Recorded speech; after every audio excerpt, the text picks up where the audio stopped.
Ulimwengu umeshuhudia juu ya vita nyingi zilizowahi kupiganwa. Vita zilizodumu miaka na miaka. Mfano, vita kuu ya kwanza ya dunia.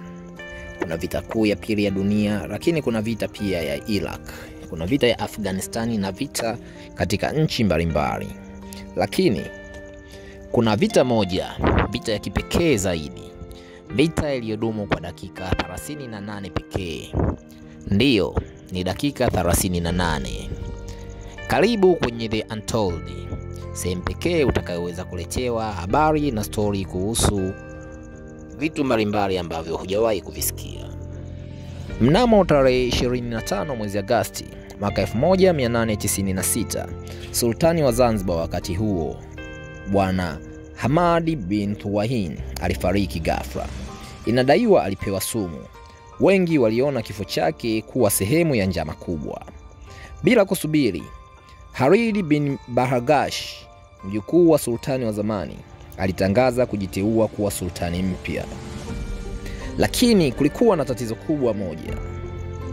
Waingereza hawakumkubali. Waingereza walitaka mtu wao, Bwana Hamud bin Muhammad, awe sultani kwa sababu alikuwa mtiifu kwao. Kutokana na hali hiyo, Bwana Khalid aliweka walinzi wengi pamoja na silaha kubwa na nyingi kuizunguka ikulu, akiwa tayari kwa jambo lolote, hasa kupambana vita dhidi ya Waingereza. Bwana Khalid alifanya hivi huku akijua kuwa ana uwezo na ana wanajeshi wa kutosha, lakini pia alikuwa na kiburi kwa kuwa alikuwa anajua atapata sapoti kutoka kwa maadui wa Uingereza. Hivyo aliweka ngumu na akawaambia Waingereza kuwa yupo tayari kwa vita.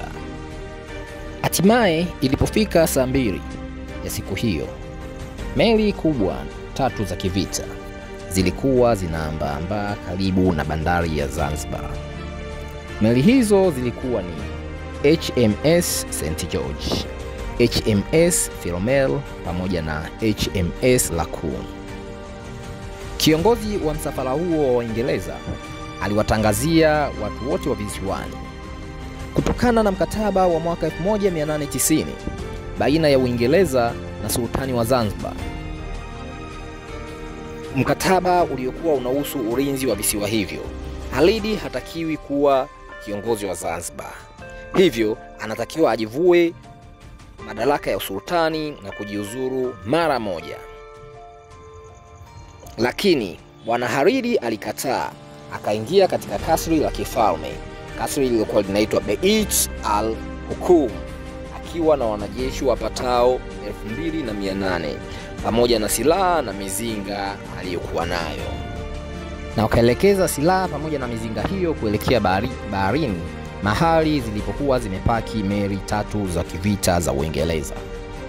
Naam, ilipotimia saa 3:02 asubuhi ya tarehe 27 mwezi Agosti mwaka 1896, muda wa mwisho aliyokuwa amepewa Sultani Khalid wa kujiuzuru ulikuwa umekamilika.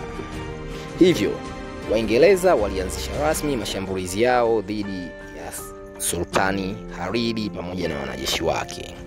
Manuari zilizokuwa zimepaki karibu na bandari zilianza mashambulizi, na mashambulizi hayo yalikuwa ni ya kujibizana baina ya Waingereza dhidi ya wanajeshi wa Sultani Khalid, lakini pia wanajeshi wa Sultani Khalid dhidi ya Waingereza.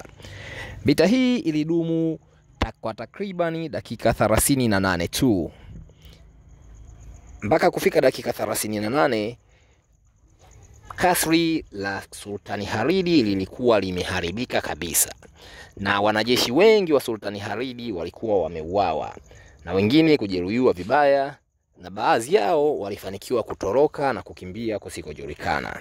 Na Sultani Khalid mwenyewe alifanikiwa kutoroka na kukimbilia na kwenda kupata hifadhi katika balozi ya Ujerumani iliyokuwa hapo Zanzibar, na baadaye alifanikiwa kukimbizwa mpaka kufika Dar es Salaam. Kufikia saa 3:40, vita ilikuwa imeisha. Waingereza walikuwa wameiteka kasri ambalo lilikuwa linakaliwa na Sultani Khalid. Vita ilikuwa fupi, lakini ujumbe wake ulikuwa mkubwa. Uingereza ilikuwa na mamlaka kamili juu ya Zanzibar kuanzia baada ya vita mpaka mwaka 1963, pale ambapo Zanzibar ilijipatia uhuru wake kamili kutoka kwa wakoloni. Miezi michache baadaye, Hamoud bin Mohammed alitawazwa kuwa sultani kwa chini ya baraka za Uingereza. Zanzibar ikawa chini ya uangalizi wa Uingereza. Na Haridi alikimbizwa hadi Mombasa na kisha kuhamishiwa katika miji tofauti tofauti, ambapo aliishi huko mafichoni mpaka kifo chake.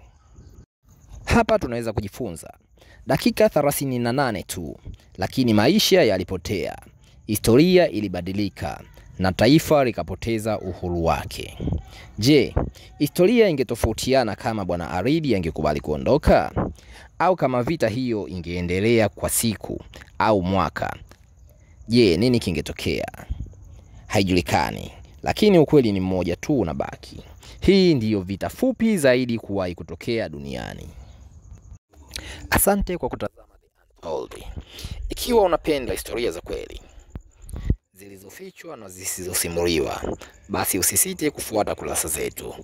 YouTube unaweza kusubscribe katika channel yetu inayoitwa The Untold, lakini pale Facebook unaweza kulike na kufollow katika kurasa yetu inayoitwa kwa jina la The Untold, lakini TikTok unaweza kutufollow katika kurasa yetu inayoitwa The Untold.